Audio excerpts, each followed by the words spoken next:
जय श्री राम, जय हनुमान। प्रिय भक्तों, कैसे हैं आप सब। आशा करती हूँ कि आप सब बहुत अच्छे होंगे और जहाँ भी होंगे अपना ख्याल रख रहे होंगे। तो कल मैंने एक वीडियो पोस्ट किया था और कल की वीडियो में मैंने आपको निर्जला एकादशी व्रत की कथा सुनाई थी। मैंने उसमें बताया था कि आप कैसे निर्जला एकादशी का व्रत कर सकते हैं, क्या क्या उसकी विधि है, उसकी भी वीडियो एक चैनल पर पड़ी हुई है। तो आप लोग जाकर, अगर आप लोग एकादशी का व्रत करते हैं तो पहले आप लोग एकादशी व्रत कैसे करते हैं, हमें क्या क्या करना चाहिए, क्या क्या उसके फल होते हैं, कैसे पूजन करें, हर चीज़ मैंने उस वीडियो में बताई हुई है डिटेल में। तो पहले आप उस वीडियो को जाकर अवश्य ही देखिएगा, जिससे आपके मन में जो भी डाउट हो वो क्लियर हो जाएं।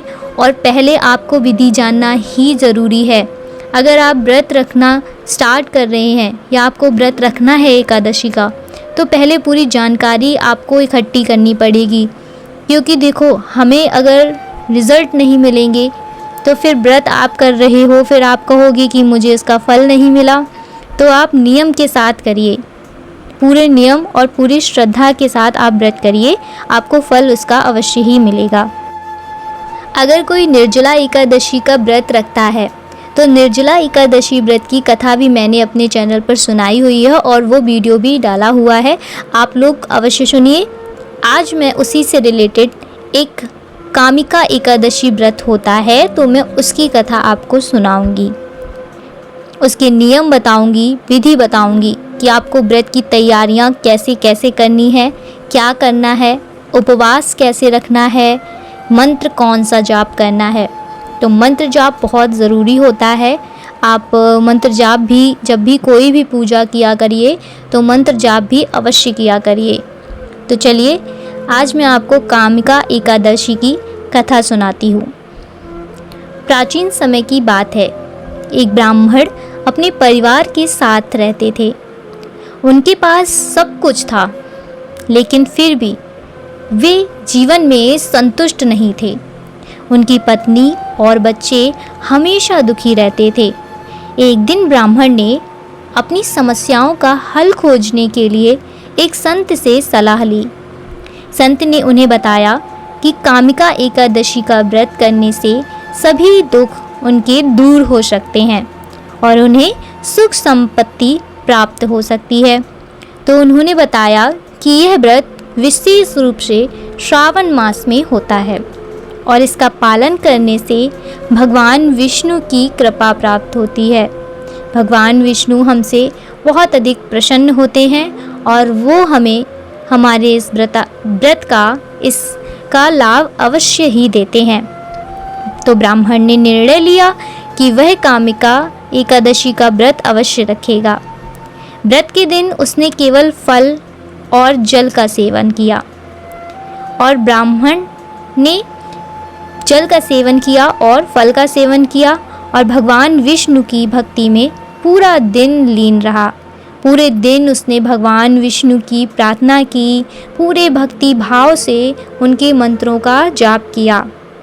वो उन्हें हर पल याद करता रहा। भगवान विष्णु भी उसकी इस भक्ति को देखकर बहुत अधिक प्रसन्न हुए। तो उसकी ये भक्ति देखकर भगवान बोले कि हे भक्त, मैं तुम्हारी सभी इच्छाओं को पूरा करूँगा। ब्राह्मण की भक्ति और समर्पण के फलस्वरूप उसके परिवार में अब सुख समृद्धि लौट आई और वे सभी खुश रहने लगे। तो ये थी हमारी कामिका एकादशी की कथा। एकादशी का व्रत करने पर हमें भगवान विष्णु की पूजा और आराधना करनी पड़ती है।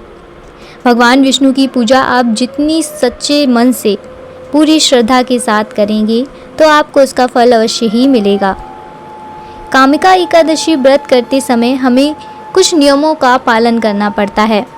वो नियम, जैसे आपको व्रत की तैयारी करनी है तो एकादशी के एक दिन पहले यानी कि दशमी को दिन भर केवल फल का सेवन करें। ठीक है, एकादशी के एक दिन पहले यानी दशमी जो पड़ती है, दशमी को दिन भर सिर्फ हमें केवल फल का ही सेवन करना है। उपवास में कामिका एकादशी के दिन फल, दूध और सूखे मेवे खाएं आप। जल का सेवन भी उचित है, आप कर सकते हैं, लेकिन कुछ भक्त केवल फल खाकर ही व्रत रखते हैं, वो आप पर डिपेंड करता है। अगर आप इस कामिका एकादशी व्रत में जल भी ग्रहण करना चाहते हैं तो आप जल का सेवन कर सकते हैं, ऐसा नहीं है कि आप इसमें कर नहीं सकते। निर्जला एकादशी व्रत में आप जल का सेवन नहीं कर सकते हैं, कामिका एकादशी व्रत में आप जल का सेवन कर सकते हैं। आप फल, दूध और सूखे मेवे खा सकते हैं, अन्न ग्रहण नहीं कर सकते।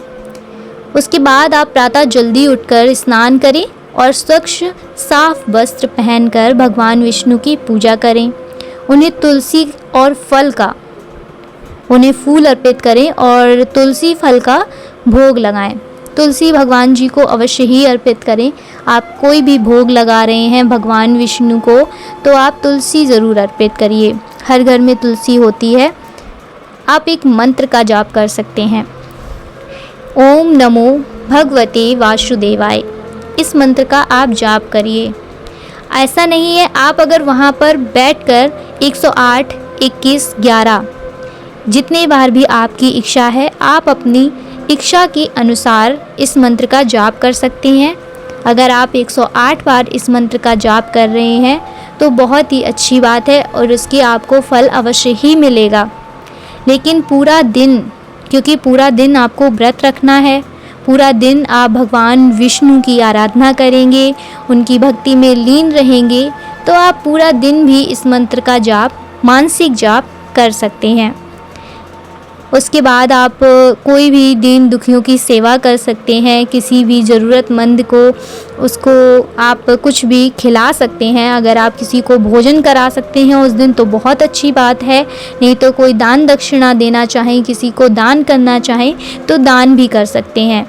ये आपका पुण्य का कार्य माना जाता है। एकादशी की रात को भी आप उपवास रखें और ये चीज़ याद रखें, ऐसा नहीं है कि आपको रात में भोजन कर लेना है, आपको भोजन नहीं करना है। उस दिन पूरा दिन आपको व्रत रखना है, रात में भी आपको सिर्फ फलाहार खाकर ही सोना है। एकादशी के बाद द्वादशी को ब्राह्मणों को भोजन कराना है और भगवान को भोग अर्पित करना है। उसके बाद ही आप अपना व्रत खोल सकते हैं। आपके आसपास जो भी ब्राह्मण हो आप उन ब्राह्मणों को बुलाकर एक ब्राह्मण भी खिला सकते हैं, या फिर जितने ब्राह्मणों को खिलाना चाहें आप उनको बुलाकर उनको भोजन कराइए और विधि पूर्वक आप उनको भोजन करा के भगवान को भी भोग अर्पित करिए। उसके बाद आप अपना भी भोजन कर सकते हैं। कामिका एकादशी का व्रत न केवल धार्मिक महत्व रखता है बल्कि यह व्यक्ति के जीवन में सकारात्मक परिवर्तन लाने का भी एक साधन माना जाता है। इसे पूरी श्रद्धा और भक्ति के साथ करना चाहिए ताकि भगवान की कृपा हर वक्त पर बनी रहे। भगवान आपकी आराधना से भगवान इतना खुश हों कि आपने जो भी उनसे मांगा है, जिसकी भी पूर्ति के लिए आपने ये व्रत रखा है, जो भी आपकी मनोकामना है वो भगवान आपकी मनोकामना अवश्य सुने और आपकी मनोकामना पूर्ण करें। तो आप आशा करती हूँ कि आपको ये वीडियो अच्छा लगा होगा। अगर अच्छा लगा है तो वीडियो को लाइक करें और चैनल को सब्सक्राइब अलग से करें, क्योंकि जिससे आपको आने वाली और भी वीडियोस मिल सके। मैं मिलती हूँ आपसे नेक्स्ट वीडियो में अगली कथा के साथ। तब तक के लिए जय श्री राम, जय हनुमान।